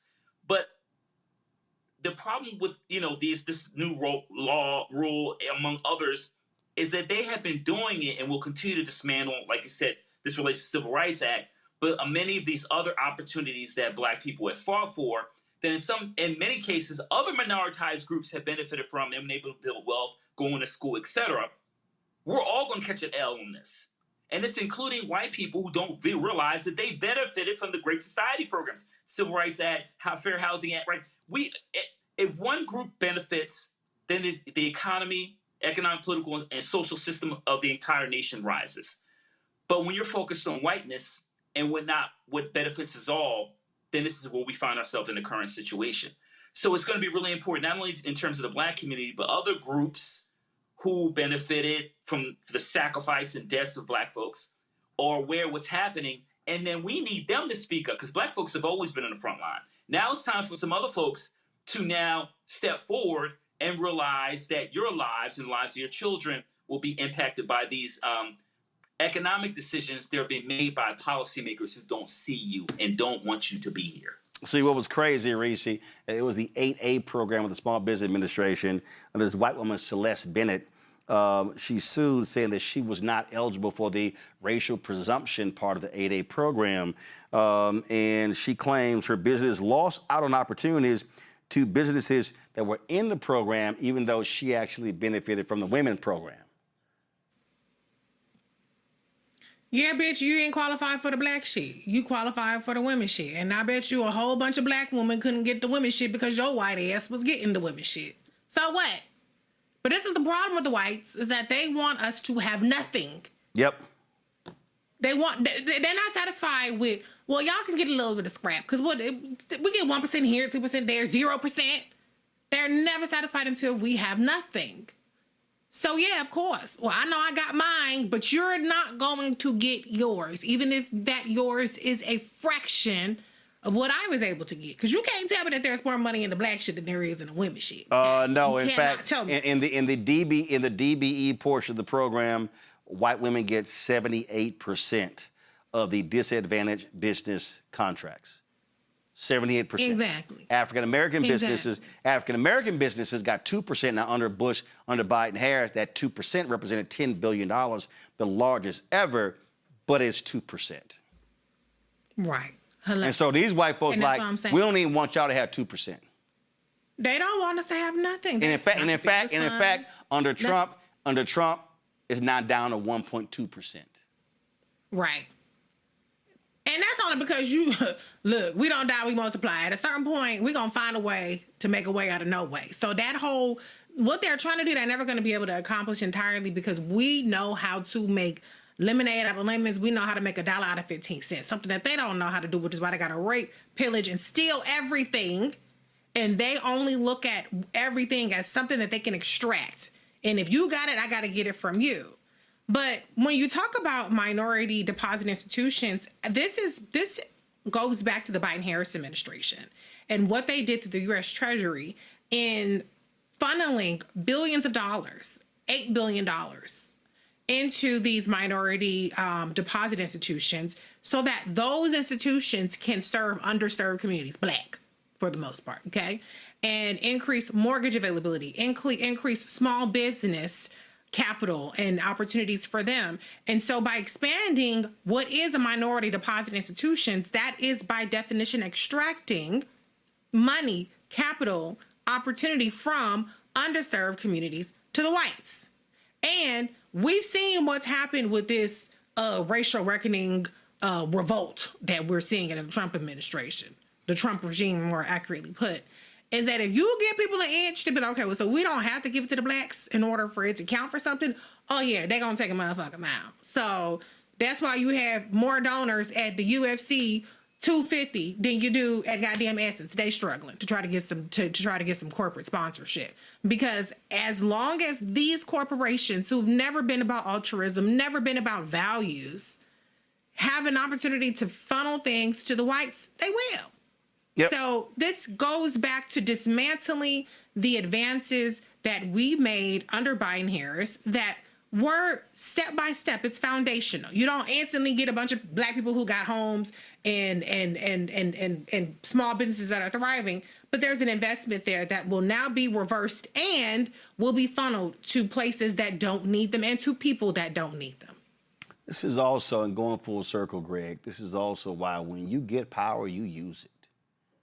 See, this is why, and I'm telling you, Greg, I remember participating in a lot of conversations with a lot of very smart Black people with multiple degrees who were CEOs, and they were like, hey man, we really can't ask for a lot with Obama, because see, we don't want to make white folk mad because he might not get a second term. And I was like, you scared to ask for some stuff? because somebody white who you don't even know may do something. I said, man, listen, this was like his first year. I was down in Miami. I said, y'all, a second term ain't promised. You better get as much as you can while you can. And this is why I totally disagreed with the folk who were like, well, no, you know, we got to sit here and walk quietly. I was like, hell, I said, we may never, ever in our lifetime see a black person in the Oval Office. I said, man, you better be like Martin Lawrence, ride that sucker till the wheels fall off. Roland, yeah, a lot of people think that I'm a Barack Obama hater. I am not. I refer to him as Chocolate Wonder is his alter ego. That's when he really goes and does some more crazy stuff, like not mention Jeremiah Wright when he's sitting dead ass in your face at Jesse Jackson's funeral. At that point, he's a Chocolate Wonder. But I don't blame Barack Obama. I blame us for exactly what you said. We should have forced him. Here we are on Juneteenth Eve. Abraham Lincoln, as the good brother Lerone Bennett said in his book, Forced into Glory, he said he think Abraham Lincoln's hand was shaking when he signed the Emancipation Proclamation. He was forced into glory because we was getting ready to overwhelm this thing and bust out of slavery either way. If we had treated the President of the United States, the 44th, the way that we claim we want to treat the other presidents, he would have been forced into even more glory. It would have been something different. And you're absolutely right. Now, here, let's be very clear about what Mark Wayne Mullen, a white passing Cherokee, because Cherokee don't have blood quantum. So he's always claiming he's Cherokee. But the thing about Cherokee Nation is they don't count you as Cherokee and not based on how much blood you have. They got political designations. So you're a white passing Cherokee if you're Cherokee at all, punk ass Mark Wayne Mullen. But at any rate, you can't overturn disparate impact with an executive order or a monkey policy change, whether it be Department of Justice or any of the other federal departments. The right to bring disparate impact claims was decided by the Supreme Court in 1971 in a case called Griggs versus Duke Power Company. If you can prove disparate impact, I didn't intend on doing it yet, but look at the impact it has had. It was codified by Congress in the Civil Rights Act of 1991. Now, that means we got to get out here and vote and make sure that they don't try to do it. It's all in Project 2025. This is more saber rattling. You can still bring a claim. You can still have that claim ruled in your favor. What this is the federal government saying we're not going to prioritize those claims, or we're going to not only deprioritize, we're going to interpret what disparate impact is differently. But they did not change the law. They don't have the ability to do that. The courts have to interpret the statute, and it was very explicit in 1991. All of that comes down to this. This is consistent warfare, y'all. The former Attorney General, Eric Holder, said this today at the Obama Center unveiling. He said, so Fannie Lou Hamer was tired. John Lewis was tired. You tired? He said, if you're tired, then go take a nap. Sound like EPMD. If you're tired, then go take a nap. And then get up and keep fighting. You don't think they were tired?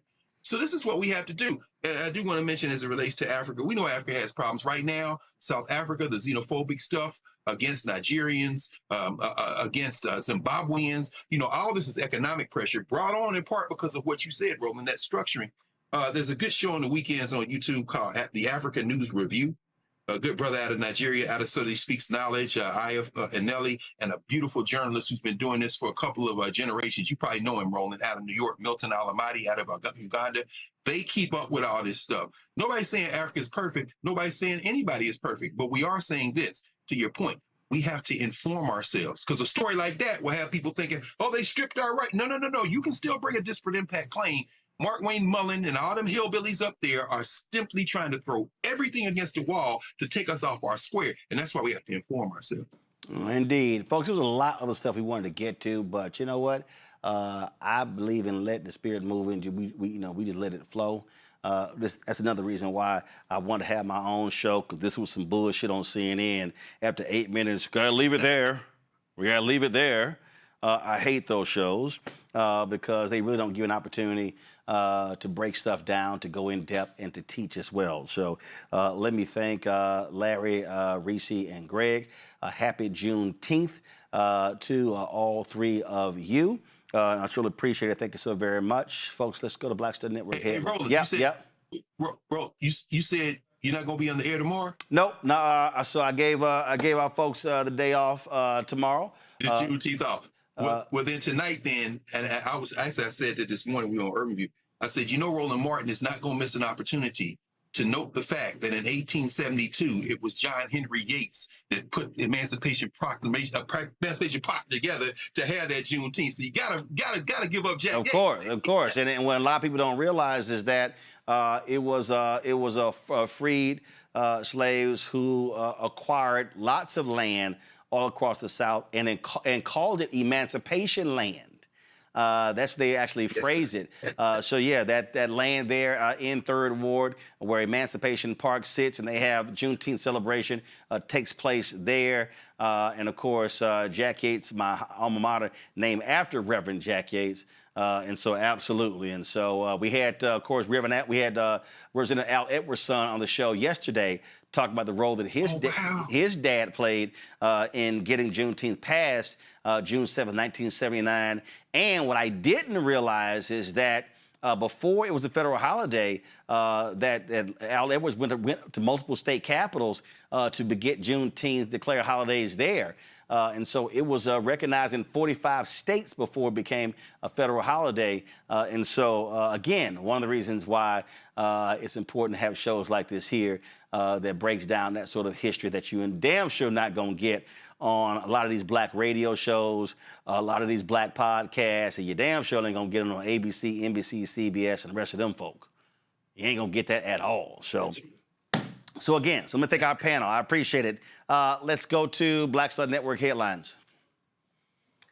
The Chicago college student who admitted to lighting a cross on fire in Grant Park in Chicago earlier this month will be charged with a hate crime. Police arrested 21-year-old Merlin Liu and charged him with 4 felony counts and 4 misdemeanor counts related to the June 9th incident. Liu says the act was intended as a protest against President Donald Trump, not against black people. A Change.org petition calling for a street in Chicago to be renamed after former President Barack Obama is picking up steam. The petition calls for Wabash Avenue downtown in Chicago to be renamed President Barack Obama Avenue. In addition to honoring the first black president, the name change would also be a slight to President Trump, as it would change the address of the Trump International Hotel and Tower to 401 Barack Hussein Obama Avenue. The 92-story skyscraper is one of the Trump Organization's key properties. Bryce Jones, who started the petition, said this move would send a small message about the values we uphold as a city, those of inclusivity, resilience, and forward-thinking change. Now Jones is calling on Chicago Mayor Brandon Johnson and city council members to give serious consideration to the rebranding proposal, which he said would immortalize small acts of resistance in our cityscape. In Louisiana, a new law to protect people working behind the counter in restaurants, stores, and other service businesses will go into effect. Governor Jeff Landry signed the Behind Act Protection Act into law. He signed the bill earlier today. The new measure toughens penalties for those who threaten or attack workers at service points. Supporters said the law is modeled after protections already in place for healthcare workers. Businesses will also be able to post signs warning customers that workplace violence against employees can lead to an arrest and conviction. A simple battery conviction against a covered worker carries up to $2,000 fine and or 2 years in prison. Simple assault carries up to a $1,000 fine and possibly 6 months in jail. This law goes into effect on August 1st. Grammy-nominated rapper Mystical, whose real name is Michael Tyler, will spend the next 2 decades in prison after pleading guilty to third-degree rape. The rapper, best known for his early 2000 hits, Danger and Shake It Fast, was arrested in 2022 and charged with rape, robbery, domestic abuse, battery, strangulation, false imprisonment, and other charges. In March, Tyler entered a guilty plea, which knocked his first-degree rape charge down to third degree. In Louisiana, first-degree rape carries a maximum life sentence. In 2003, Tyler pleaded guilty to sexual battery. He served 6 years in prison and was released in 2010. During Tuesday's sentencing, the victim appeared in court and requested the maximum sentence. She said that Tyler punched, choked, pulled braids out of her hair, and forcibly raped her in his home in 2022. 55-year-old Tyler responded with, "If I did that to you, I deserve the max sentence." He was sentenced to 20 years without the possibility of parole. Gas prices across the country have fallen below $4 per gallon for the first time in months. The national average for a gallon of regular gas now stands at $3.99. It marks the first time since March that prices have dipped below the $4 mark. The drop comes after a U.S.-Iran agreement helped ease concerns about global oil supplies and push crude oil prices lower. Prices still vary widely across the country, with drivers in California paying an average of $5.64 per gallon and drivers in South Carolina paying about $3.58 per gallon. Gas prices remain about 25% higher than they were this time last year, and experts say it could take weeks or even months for global oil supplies to recover fully. Folks, that's it. Be sure to catch Brittany Noble every day, noon Eastern, right here on the Black Star Network with a breakdown with Brittany Noble. Folks, that's it for us. Now, again, tomorrow is Juneteenth. I hope whatever you're doing, whether you are celebrating on the concerts, going to Black History events, or whatever, be sure that you also understand that Juneteenth was not just about celebration. It was also about the continuing quest for freedom. And so please incorporate voter registration into what you do. Please, citizenship education, all those things, it's really important for you to do that. And so I really hope that you do that. It's really important because, again, listen, we are living in difficult times. We're living in a moment that for lots of people, it is very difficult. And so what is required of us in this moment is to use all of our powers to educate, to enlighten,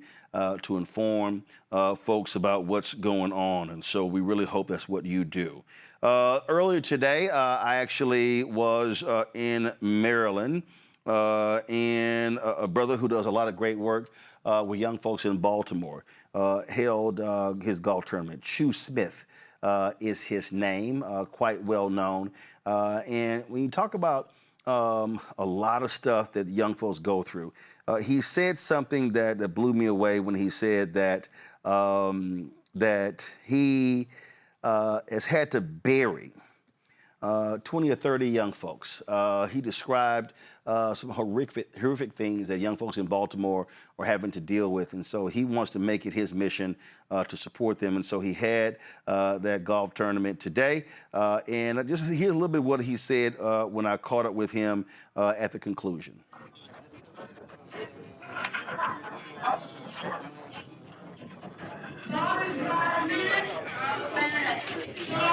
Sorry about that. Looks like so we had some having some audio issues. I'll go ahead and fix that. But let me do this here. We had his golf tournament, and if you want to support what he does, again, he is working there with young folks. You can do this here. You can text Chu to 53555 if you want to donate to support what he's doing. And so the arts program, the STEM program, the education program, the violence prevention programs, the QR code is there as well. This is a brother who is out there doing the work, who is, of course, not just, partying, having fun. No, he is really out there staying busy. He has a Chu Smith Youth Empowerment, CSYE. And, of course, Chu Smith is a former Harlem Globetrotter, and he founded this in the course program dedicated through sports, education, mentorship. And, again, they utilize basketball as a tool to teach financial literacy, leadership, civic engagement as well. And so to support his foundation, do me a favor, text Chu to 53555 to donate, and the QR code is there as well. So please support. So it doesn't matter if it's $1, $5, $10, or even more. Every dollar helps. And, Reese talked about it, it's about us. And so we got to be able to support our own. And so this is one of those programs that is supporting folks right there in Baltimore. All right, folks, that is it for us. If you want to support the work that we do, join our Bring the Funk fan club. You want to contribute via Cash App, use a Stripe QR code. You see it right here. This is also for credit cards. If you're listening, go to blackstarnetwork.com for all ways to donate. Check some money or to make it payable to Roland Martin Unfiltered. P.O. Box 57196, Washington, D.C. 20037-0196. PayPal is R Martin Unfiltered. Venmo RM Unfiltered. Zelle Roland at RolandSMartin.com. Roland at RolandMartinUnfiltered.com. Download the Black Star Network app. Apple phone, Android phone, Apple TV, Android TV, Amazon Fire TV, Roku, Samsung Smart TV. You want to get our Roland Martin Unfiltered swag, our hats and T-shirts and mugs, all that good stuff, go to shop BlackStarNetwork.com. Shop blackstarnetwork.com. Also, all the products you see in our studio are available in our marketplace section at shop.blackstarnetwork.com. All of these products, folks, please support them. We got some great products, and when you buy these products from us, you also support this show as well. So go to shop.blackstarnetwork.com. Folks, don't forget to also download the app Fanbase. Follow me at Roland S. Martin. Please do so. And like I said, we do not have a show tomorrow. We are going to have Juneteenth content, different interviews that we've done, some stuff that Greg has done as well. So look forward to that. And so we're also going to be restreaming this great discussion that Greg had with the author of the book, The Lumumba Plot. Something that you definitely want to check out. Folks, that is it. I'm going to see you on Monday. I'm going to be in Columbus, Ohio for the State of Black America. I'll be joined with Congresswoman Joyce Beatty. And so look forward to being in Columbus. And so I hope, and don't forget also this weekend was taking place, a lot of different events taking place in Georgia. They've got a Juneteenth parade with the King Center from 10 a.m. to 12. And so that's taking place.